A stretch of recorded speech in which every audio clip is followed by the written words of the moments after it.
President Biden is facing growing calls from within his own party to encourage Israel to bring an end to the violence in the Middle East. CBS News senior White House and political correspondent Ed O'Keefe has the latest. The White House tonight is under increasing pressure to speak out more forcefully against the Israeli strikes, with the number of dead and wounded Palestinians far outpacing the number of Israeli victims. Thousands rallied in support of the Palestinians in multiple cities across the U.S. this weekend, and nearly 30 Democratic senators, including Connecticut's Chris Murphy, released a statement Sunday calling for an immediate ceasefire. There isn't really a path to peace without the United States playing a role, and so I hope that the Biden team is going to be very active over the next few days to try to wind down these hostilities. One-time Biden rival Bernie Sanders also said the U.S. should stop supporting Netanyahu, while New York Congresswoman Alexandria Ocasio-Cortez questions if U.S. aid has contributed to violence inflicted on Palestinians. When members of his own party share the belief that he is giving too much credence to Israel in this situation, are they wrong? Our role as the White House, as the federal government, is to play a constructive role in diplomacy, to have intensive, quiet discussions with leaders in the region. But that sort of approach with Netanyahu may not work, as he signaled no plans to change tactics against Hamas on Sunday. We're not going to just let them get away with it. Neither would you. Palestinian diplomat Man Rashid Arikat says President Biden has to do more. I think the United States and the international community need to work more diligently to rein in Israel and tell them enough is enough. Ed O'Keefe joins me now from the White House. So, Ed, as you mentioned, President Biden said he spoke with Israeli Prime Minister Benjamin Netanyahu Monday. What else is the White House saying about their call?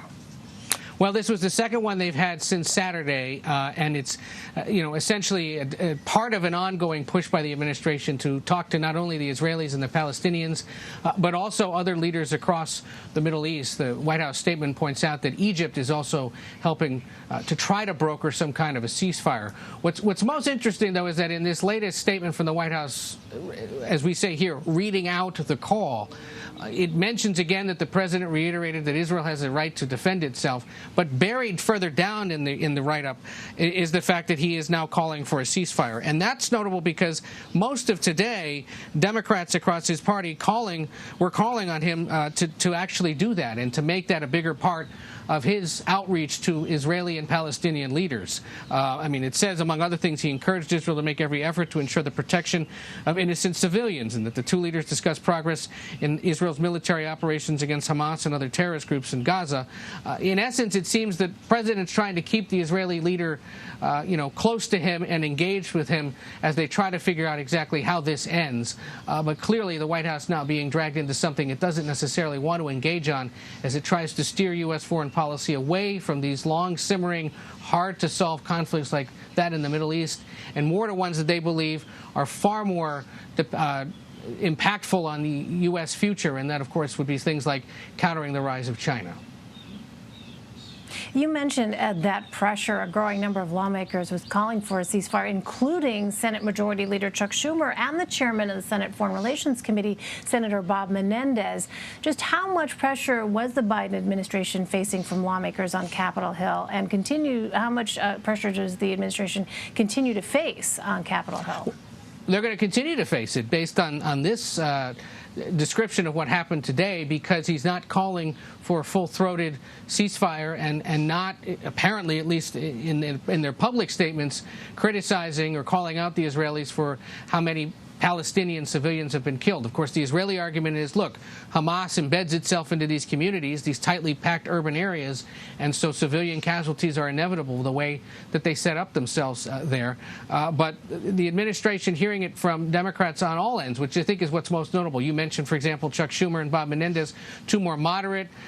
Menendez certainly hawkish or a little more mainstream when it comes to foreign policy thinking. Then, of course, on the far left flank, you've got Bernie Sanders, Alexandria Ocasio-Cortez, and other far-left Democrats suggesting that U.S. foreign aid and the general U.S. attitude towards Israel is incorrect and needs to be course-corrected. So, this has the potential, depending on how things go in the region in the next few days, to become more of a domestic political headache as well. And once again shows that on this issue, where Democrats used to be in pretty decent lockstep, there are growing divisions, a lot of it driven by ideology and generation. On another topic, Ed, President Biden also discussed the COVID-19 pandemic Monday and announced the U.S. will be sending an additional 20 million doses of approved vaccines overseas. What else did the president have to say on that? That's right. So now a total of 80 million vaccines being donated to the world by the United States. 20 million from the Pfizer, Moderna, and Johnson & Johnson supply. Another 60 million coming from AstraZeneca once that is approved by the FDA, as it should be in the coming weeks.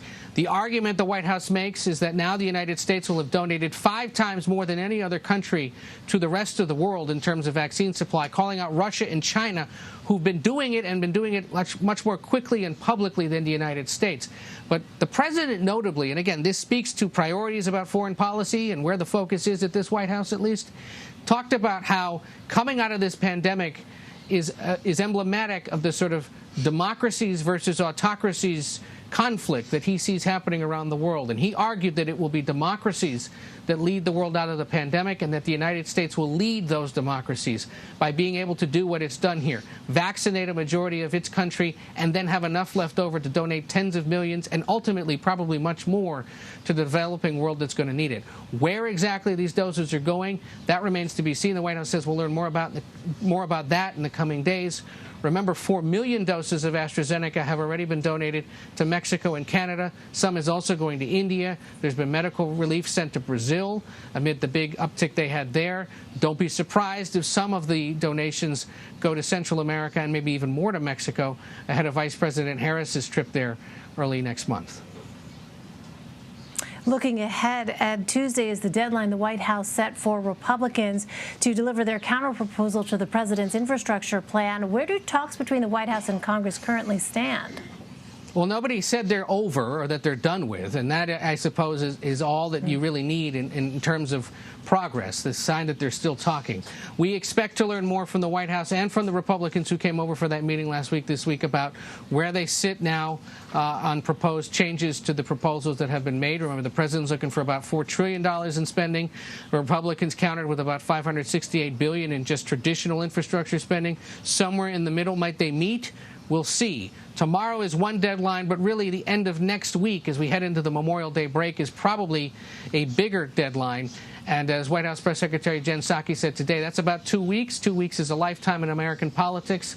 Hope still springs eternal here that some kind of an agreement will be in the works by then. But don't expect anything to be passed for at least another month or two.